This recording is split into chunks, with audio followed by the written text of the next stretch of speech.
এতদিন তো শুনে এসেছেন দেশের বাইরে যেতে লাগবে পাসপোর্ট ভিসা, কিন্তু যদি বলা হয় দেশের ভিতরেই এমন একটি জায়গা আছে যেখানে যেতে হলে নাগরিকদের থাকতে হবে পাসপোর্ট ও ভিসা, অবাক হবেন। শুনতে অবাক লাগলেও এই ঘটনা কিন্তু মিথ্যা না। সারা বিশ্বে মোট দেশের সংখ্যা 195। এই 195টি দেশে মোট 8.2 মিলিয়ন মানুষের বসবাস, যার মাঝে শুধু ভারতেই বাস করে 130 কোটি মানুষ। পৃথিবীর বিভিন্ন অঞ্চলে যেমন ভিন্ন ভিন্ন শ্রেণী পেশার কিংবা বিভিন্ন গঠনের মানুষ আছে, তেমনি ভারতেও আছে ভিন্ন রীতিনীতি কিংবা সংস্কৃতির মানুষ।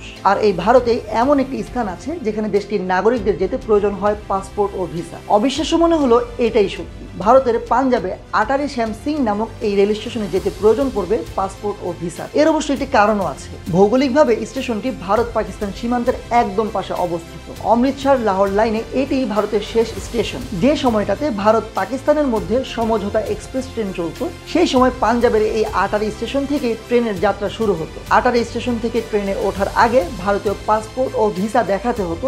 একইভাবে পাকিস্তান থেকেও যখন ট্রেনটি আসতো তখনও যাত্রীদের পাসপোর্ট ও ভিসা বৈধ রয়েছে কিনা তা চেক করা হতো। কিন্তু রাজনৈতিক ও কূটনীতিক কারণে দুই দেশের মাঝে টানাপোড়েনের ফলে বর্তমানে এই রুটে ট্রেন চলাচল বন্ধ রয়েছে। তবে এখনো আটারি শ্যাম সিং স্টেশনটি তার নিজের জায়গাতেই দাঁড়িয়ে আছে এবং 24/7 যেখানে কড়া নিরাপত্তা থাকে। সশস্ত্র বাহিনীর পাহারার পাশাপাশি সিসিটিভিতে বোরা এই স্টেশন। ভারত পাকিস্তান ওয়াগা আন্তর্জাতিক সীমান্তের খুব কাছে অবস্থিত এই স্টেশনটি। কোনো পর্যটক যদি এই আটারি স্টেশনে ঘুরতে যান তবে নির্দিষ্ট চেকিং প্রক্রিয়ার মাধ্যমেই তাদেরকে ঢুকতে দেওয়া হয়।